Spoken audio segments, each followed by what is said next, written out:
शादी के पहले से ही विभा को कपड़े धोने का बड़ा शौक था। कभी नल के नीचे तो कभी तालाब के पास। अरे मेरी नीली वाली लुंगी नहीं दिख रही है। विभा की अम्मा, कहाँ रखी है लुंगी? अरे वो तो विभा ने परसों ही धोकर रखी थी आपकी अलमारी में, देखो वहीं होगी। वो ना मैंने आज धो दी, मुझे लगा कि गंदी हो गई होगी। अरे कैसे गंदी हो गई थी? उसे तो मैंने पहना भी नहीं। हे भगवान, इस लड़की के कपड़े धोने की आदत से परेशान हो गया हूँ मैं। जितना तो घर में राशन नहीं आता, उससे कहीं ज्यादा डिटर्जेंट पाउडर का खर्चा है। इसकी शादी करवा दो, शादी जाए अपने घर में ही करे काम, फिर चाहे घर के कपड़े धोने हो या पूरे गांव के। हाँ ठीक बोल रही हूँ, देखता हूँ मैं कोई लड़का। वो दिन भी आ जाता है जब विभा को देखने लड़के वाले आ जाते हैं। लड़की मुझे अच्छी लगी। होने वाली सास कहती है, बेटी अगर कुछ पूछना है तो पूछ लो। वैसे तो हमारी लड़की बहुत ही शर्मीली है, जो बोल दो वो मान लेती है, इसे क्या पूछना होगा। अरे कैसी बात कर रही हो माँ, मुझे इन लोगों के घर रहना है, सवाल तो कई है। हाँ हाँ बेटा, पूछ लो ना, क्या पूछना है। आप लोगों के घर कपड़े कौन धोता है? सास का मुंह बन जाता है। देखो, अगर तुम ये कहना चाहती हो कि तुम्हें कपड़े धोने नहीं आते तो सुन लो, कपड़े मैं ही धोती हूँ, लेकिन तुम्हारे आ जाने के बाद मैं रुमाल तक नहीं धोऊंगी। अरे चुप रहना भाग्यवान, बहू बेचारी घर आई नहीं, उसे डराना शुरू कर दिया। वो क्या है ना बिटिया, अभी तक तो ये कल्लू की माँ ही धोती थी, लेकिन अब तुम्हारे पापा तो दहेज में वॉशिंग मशीन देंगे ही। तभी विभा की माँ बोल पड़ती है, सवाल भी पूछा तो क्या। वैसे भाई साहब, मशीन की तो फिर भी कपड़े धोने की कैपेसिटी होती है। मतलब जो बिटिया दे रहे हैं ना विभा, इसे कपड़े धोने का बहुत शौक है। ये आप लोगों के क्या, आस पड़ोस गांव मोहल्ले सबके कपड़े धो दे और उफ तक ना करे। बाहर देखा नहीं आपने कितने कपड़े सूख रहे हैं, सब हमारी बिटिया ने ही तो धोए हैं। बस भी करो ना माँ, शर्म आ रही इतनी तारीफ सुनकर।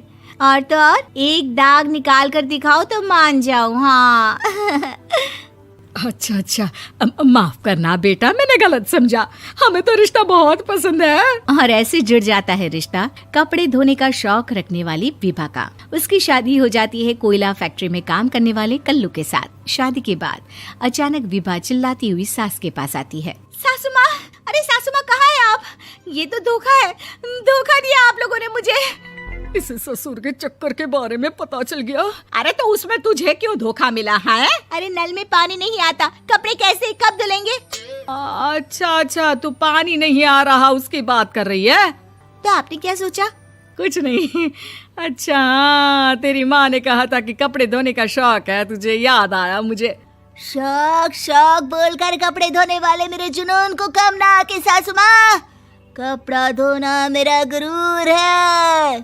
तभी पति भी वहाँ आ जाता है। अभी मैंने इसे सनी देओल की फिल्म दिखाई है, उसी के डायलॉग मार रही है माँ। अच्छा सुन, साफ साफ बता रही हूँ, पानी सुबह 4 से 6 और शाम को 10 से 12 आता है, समझी? विभा टाइमिंग सुनकर हैरान हो जाती है। ये क्या भूतों का मोहल्ला है? सुबह 4 बजे उठकर कौन कपड़े धोता है? 4 बजे टंकी में पानी जाता है, फिर सारा दिन धोना ना, किसने मना किया?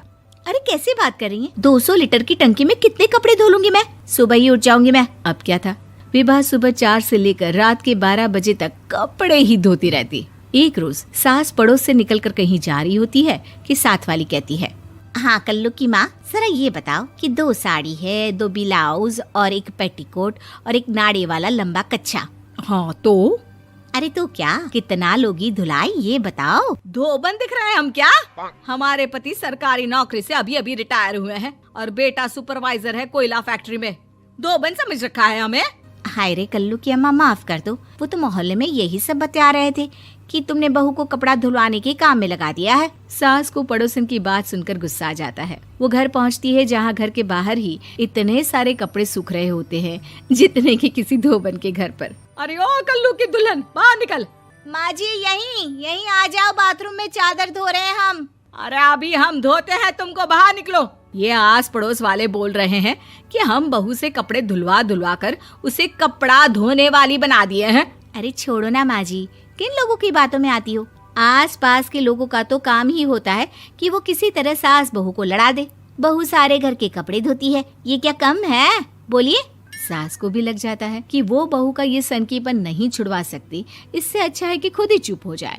एक रोज सास और बहू मंदिर जाते हैं, जहाँ सास की साड़ी वहाँ खड़ी भीख मांगने वाली से मिलती है। माँ जी क्या बात है, आपकी साड़ी उस भिखारन से कितनी मिल रही है ना? हाँ हाँ देखो तो, दोनों की साड़ी मिल रही है। क्या बात है कल्लू की अम्मा, तुम खुद को तो अफसर की बीवी बताती हो और ऐसी सिंपल सी प्लेन साड़ी पहनकर घूमती हो। सिंपल और प्लेन नहीं है ये साड़ी। तो क्या सोने के धागे से फूल बने हैं? कुछ भी सासू माँ, कुछ भी। हाँ बने थे इस साड़ी में सोने के धागे से फूल। मेरे पति लेकर आए थे मद्रास से स्पेशली मेरे लिए 10,000 की। ताहे भाई साहब इस भिखारन के लिए भी सेम टू सेम साड़ी लेकर आए होंगे 10,000 की। सास उस वक्त तो कुछ नहीं कहती, लेकिन बहू के साथ घर आती है और अलमारी से एल्बम निकाल कर लाती है। ये साड़ी देख रही है, ये वही साड़ी है जिसे मैंने अभी पहना था। इस साड़ी में ये जो चमकदार फूल दिख रहे हैं ना, ये सोने के धागों से काढ़े गए हैं। लेकिन तू लोकल वॉशिंग मशीन ब्रश से घिस घिस कर सारे फूलों को निकाल कर साड़ी प्लेन कर दी। मुझे माफ कर दीजिए सासू माँ। और तो और, जब मैंने तुझे तेरी गलती के लिए कुछ नहीं कहा, लेकिन तूने तो सबके सामने मेरा मजाक ही बना दिया। क्यों? बहू को समझ में आ जाता है कि अब से उसका कपड़े धोना बंद।